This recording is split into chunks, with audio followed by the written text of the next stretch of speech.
I never thought one night in a small West Virginia town would change the way I see the world forever. I had lived a quiet life, far away from the noise of big cities, raising my kids, tending to my garden, and keeping to myself.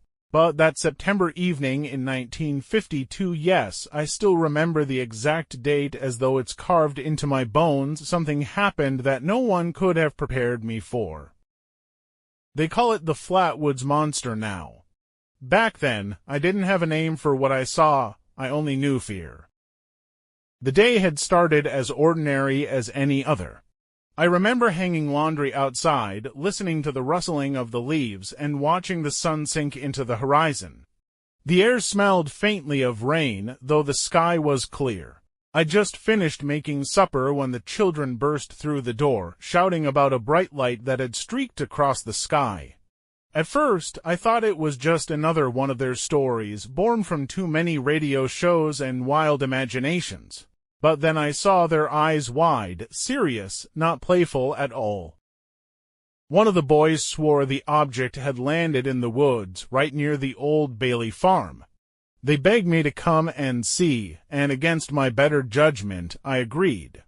I told myself it was just a meteor, maybe even a piece of an old airplane, nothing more. Still, something gnawed at me. I couldn't shake the uneasy feeling in my stomach as we grabbed flashlights and started toward the trees.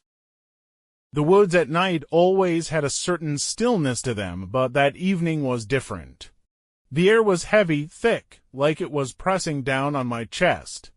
Even the crickets were silent, as if the whole forest was holding its breath. As we got closer to the spot where the boys claimed the light had crashed, we noticed a strange mist curling low to the ground. It smelled sharp, almost metallic, and it stung my throat when I breathed it in. That was when the dogs refused to go any further. They whined and tugged against their leashes, growling low, hackles raised.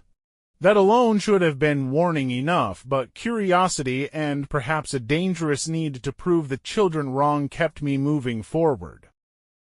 We reached a small clearing, and that's when I saw it. At first, I thought it was just a shadow, some trick of the flashlight beams cutting through the mist. But then it moved, slowly, deliberately. It lifted higher from the ground. My heart hammered in my chest as the figure came into focus. It was massive, at least 10 feet tall. Its body was dark, almost metallic, but the thing that froze me in place was its head. Shaped like a spade, glowing from within with two fiery red eyes that seemed to bore straight into my soul. They weren't just eyes, they felt alive, pulsing, as if they could see every thought racing through my mind. The children screamed. I wanted to run, but my legs refused to move. Then came the sound. A low, mechanical hiss, like steam escaping from a broken pipe, followed by a shriek so piercing it rattled my teeth. The creature began to glide, yes, glide, not walk toward us, its long arms ending in claw-like appendages that scraped against the air itself. That was the moment I truly understood fear. It wasn't just terror of the unknown. It was the overwhelming certainty that we weren't supposed to be there, that we had trespassed into something far beyond human comprehension. The mist thickened, choking us. One of the boys collapsed to the ground, coughing violently. I grabbed him by the arm, pulling with every ounce of strength I had left.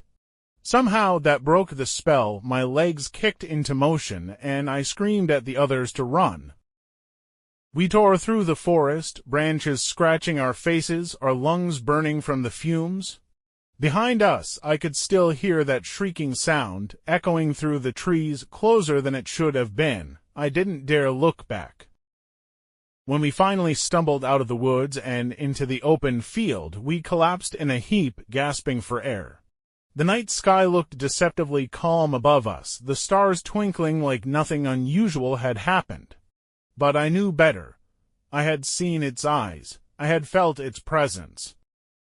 That night didn't end when we left the clearing. No, in many ways, that was only the beginning. Because the Flatwoods Monster wasn't just something we saw, it was something that followed me, haunting my dreams, whispering into the quiet hours of my life for years to come. I wish I could tell you that once we made it out of the woods, the nightmare ended. But the truth is, what I saw that night never left me. It lingered like smoke that clings to your clothes long after the fire is gone. Even now, decades later, I can close my eyes and see that spade-shaped head, those burning red eyes staring back at me. When we stumbled back into town, we were a mess covered in scratches, coughing from the fumes, the children still sobbing. The neighbors asked what had happened, and I could barely find the words. "Something in the woods," I whispered. "Something not from here." Some people laughed it off, muttering about owls or shadows, but others. I saw it in their faces. They had heard stories too. That night, I couldn't sleep. Every time I closed my eyes, I heard that shriek, felt the mist filling my lungs. Around midnight, I forced myself to the window, peering out into the darkness. The woods loomed in the distance, silent and still. But then, just for a moment, I swore I saw a faint red glow flickering between the trees like embers in the dark. My heart stopped cold. The days that followed only made things stranger. The boy who collapsed in the clearing developed a terrible rash on his arms and neck like burns. His mother swore it came from that thick mist. Others who had been with us complained of nausea, headaches, even nightmares they couldn't shake. And always, in those dreams, the same image appeared, tall, towering, eyes glowing like coals. Word spread fast. Reporters came to town, asking questions, scribbling notes. Some wanted to believe us, others mocked us. The Flatwoods Monster, they called it, as though giving it a name made it easier to contain, easier to file away as just another local legend. But I knew better. This wasn't some campfire story. We had seen something real, something that didn't belong on this earth. One evening, a man from out of town came to speak with me.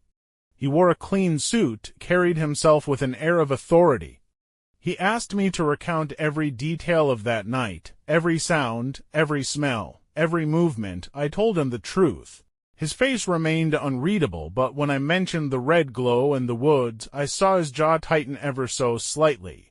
Before he left, he warned me, sometimes it's better to forget what we think we've seen. His words chilled me more than the encounter itself. But forgetting was impossible. The monster had branded itself into my memory. And as weeks turned into months, I realized that it hadn't left. Late at night, when the house was quiet, I would hear strange noises outside, low hums like machinery far off in the distance. Sometimes I'd catch a glimpse of movement just beyond the tree line, a shape too large to be human. The dogs would bark furiously, their eyes fixed on the same dark patch of woods where we had run for our lives. One night I made the mistake of stepping outside alone. The air was cold, the grass wet with dew. As I stood in the yard, straining to listen, I felt it, the same heavy stillness from that night in the clearing. And then, faint but unmistakable, I heard it, the hiss, that mechanical hiss that had filled my ears before the shriek, my breath caught in my throat. I didn't wait to hear the rest. I bolted back inside, locked every door, shut every curtain. But even then, as I pressed my back to the wall, I knew it was out there, watching, waiting. People like to tell me it was just a trick of the light, or a barn owl, or mass hysteria. I wish I could believe that. I wish I could erase those burning eyes from my memory. But the truth is, the Flatwoods Monster was no owl, no shadow, no simple story. It was something beyond us, something not meant to be understood. And deep down, I fear it wasn't just passing through. The years passed, but the memory of that night never dulled. If anything, it sharpened, like a blade honed by fear.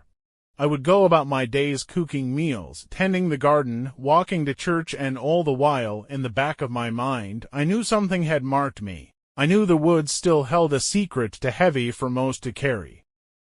And then, one evening, it came back. I was older by then, but still living in the same small house, the same patch of land where the children once played. The night was quiet, unnervingly so, no crickets, no wind, just silence. I was sitting on the porch, rocking in my chair, when a sudden flash lit up the sky. Not lightning, it was brighter, whiter, and it lingered for a moment before sinking low behind the tree line. My heart sank, I knew that glow. The air grew heavy, pressing against my chest the way it had years ago. The dogs began to bark wildly, then whimper, retreating under the porch. I stood frozen, torn between the urge to run and the compulsion to see. Against every ounce of reason, I stepped off the porch and into the yard. That was when I saw it again. The same towering figure, rising above the mist, its spade-shaped head glowing faintly as though lit from within. The eyes, those same burning, unholy red eyes, fixed on me and blinking. My breath caught, my body trembling as though I were that terrified parent in the woods all over again. This time, though, I didn't have children at my side. I was alone. The creature glided closer, its arms stretching outward, claws scraping the air. A low hiss filled the night, followed by the piercing shriek that had haunted my dreams for decades. My knees nearly buckled under the weight of it. I wanted to scream, to beg for it to leave me in peace, but the words never came. Instead, I whispered the only question that mattered. Why me? For a moment, I swore the creature paused. Its eyes flickered, pulsed as though it understood. And then, just as suddenly as it had appeared, it was gone. The mist thinned, the air lightened, and the night sounds returned as if nothing had happened. But I knew better. It hadn't left, not really. The Flatwoods Monster wasn't something you saw and forgot. It was something that branded itself onto your soul, a reminder that there are forces in this world and beyond it that we will never fully understand. To this day, I still dream of it. Some nights, I wake drenched in sweat, convinced I'll see those red eyes staring at me from the corner of the room. And though I try to live a normal life, I can't help but glance toward the woods whenever the night grows to quiet, wondering if it's still there. And maybe, just maybe, it's waiting for the right moment to return. So, when you find yourself walking alone in the dark and the air grows heavy and the crickets fall silent, remember my story. Remember the night we met the Flatwoods Monster. Because sometimes the most terrifying thing isn't knowing what you've seen, it's knowing it might come back. If this story gave you chills, don't forget to leave a like, hit that subscribe button, and share your own thoughts or experiences down in the comments. Who knows, you might have seen something just as unexplainable.